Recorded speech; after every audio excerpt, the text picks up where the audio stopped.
Hello दोस्तों, नमस्कार। कैसे हो आप सभी? आप सभी का हार्दिक स्वागत है आपके अपने यूट्यूब चैनल टारगेट उत्तराखंड में।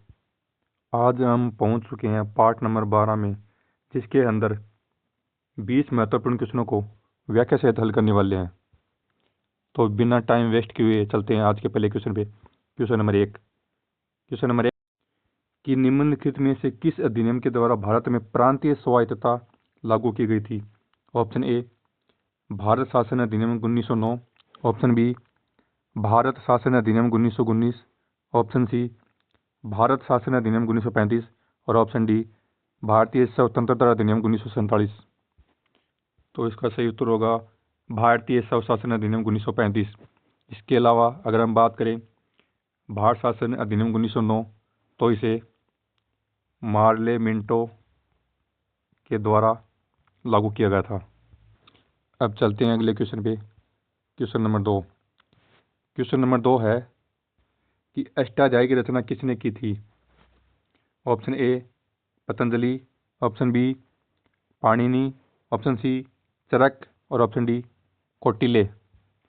तो इसका सही उत्तर होगा पाणिनि। इसके अलावा अगर हम बात करें पतंजलि की, तो इन्होंने महाभाष्य की रचना की है। इसके अलावा चरक ने चरक संहिता लिखी है। अब चलते हैं अगले क्वेश्चन पे। क्वेश्चन नंबर तीन है, भारत में धन विधेयक केवल किस सदन में प्रस्तुत किया जा सकता है? Option A, Rajya Sabha. Option B, Lok Sabha. Option C, दोनों सदनों में। और ऑप्शन डी, राष्ट्रपति के समक्ष। तो इसका सही उत्तर होगा लोकसभा। इसके अलावा अगर हम बात करें धन विधेयक की, तो यह सबसे पहले लोकसभा में पेश होता है। अब चलिए चलते हैं अगले क्वेश्चन पे। क्वेश्चन नंबर चार है, निम्नलिखित में से कौन सी मिट्टी कपास की खेती के लिए सबसे उपयुक्त मानी जाती है? ऑप्शन ए, जलोढ़ मिट्टी। ऑप्शन बी, लाल मिट्टी। ऑप्शन सी, काली मिट्टी। और ऑप्शन डी, लेटराइट मिट्टी। तो इसका सही उत्तर होगा काली मिट्टी, जो कि कपास के लिए सबसे उपयुक्त मिट्टी मानी जाती है। अब चलते हैं अगले क्वेश्चन पे। क्वेश्चन नंबर पाँच है, मानव शरीर में ऑक्सीजन का परिवहन मुख्यतः किसके द्वारा होता है? Option A, plasma. Option B, haemoglobin. Option C, platelets. और ऑप्शन डी, संयुक्त रक्त कोशिकाएं। तो आपको बताना है इसका सही उत्तर क्या होगा। तो इसका सही उत्तर होगा हीमोग्लोबिन। इसके अलावा अगर हम बात करें प्लेटलेट्स की, तो ये हमारे शरीर में रक्त का थक्का बनाने में सहायक होते हैं। अब चलते हैं अगले क्वेश्चन पे। क्वेश्चन नंबर छः है, अभिनव भारत संगठन की स्थापना किसने की थी? Option A, Bipin Chandra Pal. Option B, Vinayak Damodar Savarkar. और option C, Aurobindo Ghosh. Option D, Lala Hardayal. तो इसका सही उत्तर होगा विनायक दामोदर सावरकर। इसके अलावा बात की जाए लाला हरदयाल की, तो ये गदर आंदोलन से जुड़े हुए थे। अब चलते हैं अगले क्वेश्चन पे। क्वेश्चन नंबर सात है, भारतीय संविधान में समान नागरिक संहिता का उल्लेख किस अनुच्छेद में है? ऑप्शन ए, अनुच्छेद 40। ऑप्शन बी, अनुच्छेद 44। ऑप्शन सी, अनुच्छेद 48। और ऑप्शन डी, अनुच्छेद 51।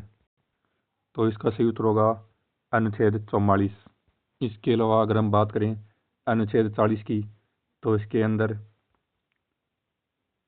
ग्राम पंचायतों का गठन किया गया है। इसके अलावा अनुच्छेद 48 कृषि और पशुपालन से संबंधित है।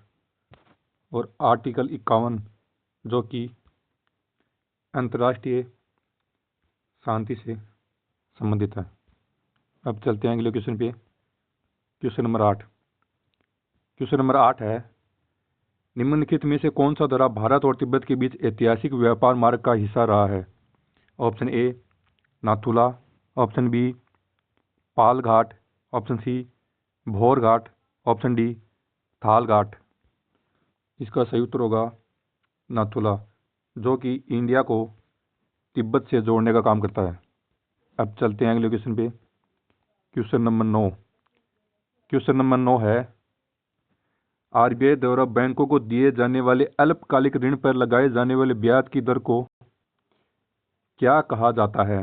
Option A reverse repo rate, option B bank rate, option C repo rate और ऑप्शन डी CRR।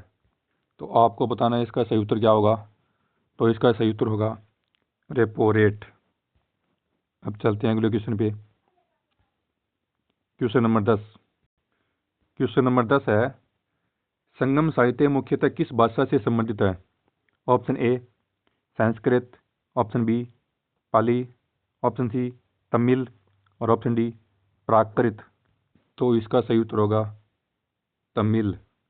अब चलते हैं अगले क्वेश्चन पे। Question number 11। क्वेश्चन नंबर 11 है, निम्नलिखित में से कौन सा विटामिन मुख्यतः रक्त के थक्के जमने में सहायक होता है? Option A vitamin A, option B vitamin C, option C vitamin D और ऑप्शन डी विटामिन के। तो इसका सही उत्तर होगा विटामिन के। अब चलते हैं अगले क्वेश्चन पे। Question number 12। लौह पुरुष की उपाधि से किस भारतीय नेता को जाना जाता है? Option A Jawaharlal Nehru, option B Sardar Vallabh bhai Patel, option C Rajendra Prasad और ऑप्शन डी गोविंद वल्लभ पंत। तो इसका सही उत्तर होगा सरदार वल्लभ भाई पटेल, जिसे लौह पुरुष के नाम से भी जाना जाता है। अब चलते हैं अगले क्वेश्चन पे। Question number 13। क्वेश्चन नंबर 13 है कि भारतीय संविधान का कौन सा भाग राज्य के नीति निर्देशक तत्वों से संबंधित है? ऑप्शन ए भाग 3, ऑप्शन बी भाग 4, ऑप्शन सी भाग 4A और ऑप्शन डी भाग 5। तो इसका सही उत्तर होगा भाग 4।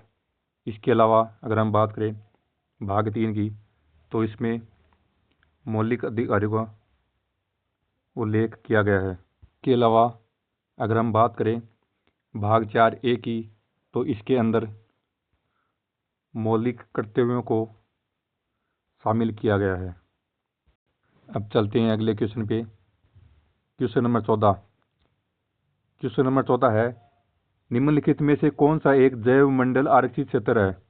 Option A Nilgiri, option B Gir, option C Ranthambore और ऑप्शन डी कान्हा। तो आपको बताना इसका सही उत्तर क्या होगा। तो इसका सही उत्तर होगा नीलगिरी, जिसे 1986 में जैव मंडल आरक्षित क्षेत्र घोषित किया गया था। अब चलते हैं अगले क्वेश्चन पे। Question number 15।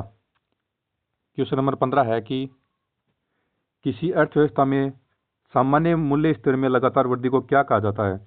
ऑप्शन ए अपस्फीति, ऑप्शन बी मुद्रास्फीति, ऑप्शन सी मंदी और ऑप्शन डी अवमूल्यन। तो इसका सही उत्तर होगा मुद्रास्फीति। अब चलते हैं अगले क्वेश्चन पे। Question number 16। क्वेश्चन नंबर 16 है, भारत छोड़ो आंदोलन का प्रस्ताव अगस्त 1942 में कांग्रेस के किस अधिवेशन में पारित हुआ? Option A Lucknow, option B Mumbai, option C Lahore और ऑप्शन डी हरिपुरा। तो इसका सही उत्तर होगा मुंबई। अगर आपसे पूछ लिया जाए कि भारत छोड़ो आंदोलन की शुरुआत कब हुई थी, तो इसकी शुरुआत हुई थी 8 अगस्त 1942 को। इसके अलावा अगर हम बात करें लाहौर अधिवेशन की, तो ये 1929 में हुआ था, जिसके अंदर पूर्ण स्वराज की मांग की गई थी। इसके अलावा अगर हम बात करें हरिपुरा अधिवेशन की, तो ये 1938 में हुआ था। अब चलते हैं अगले क्वेश्चन पे। Question number 17। क्वेश्चन नंबर 17 है, निम्नलिखित में से कौन सा पदार्थ विद्युत का सबसे अच्छा चालक है?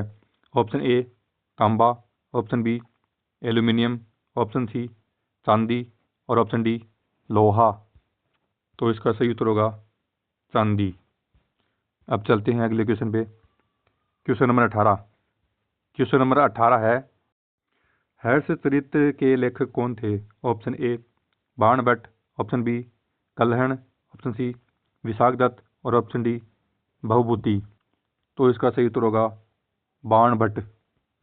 इसके अलावा अगर हम बात करें भवभूति की, तो इसके द्वारा उत्तर रामचरित्र की रचना की गई थी। अब चलते हैं अगले क्वेश्चन पे। क्वेश्चन नंबर 19, भारत के नियंत्रक एवं महालेखा परीक्षक की नियुक्ति कौन करता है? ऑप्शन ए प्रधानमंत्री, ऑप्शन बी संसद, और ऑप्शन सी राष्ट्रपति, और ऑप्शन डी सर्वोच्च न्यायालय। तो आपको बताना है इसका सही उत्तर क्या होगा। तो इसका सही उत्तर होगा राष्ट्रपति। अब चलते हैं अगले क्वेश्चन पे। क्वेश्चन नंबर 20 जो कि आज का हमारा अंतिम क्वेश्चन है कि निम्नलिखित में से कौन सी नदी पश्चिम की ओर बहती हुई अरब सागर में गिरती है? Option A Mahanadi, option B Godavari, option C Tapti, और ऑप्शन डी कृष्णा। तो इसका सही उत्तर होगा ताप्ती। आपका स्कोर 20 में से कितना रहा, कमेंट में ज़रूर बताना। अगर हमारी मेहनत पसंद आ रही है तो क्लास को शेयर कर दीजिए ताकि अन्य बच्चों को भी इसका लाभ मिल सके। आज के लिए बस इतना ही। अब मिलते हैं अगली क्लास में। तब तक आप सभी को जय हिंद, जय भारत।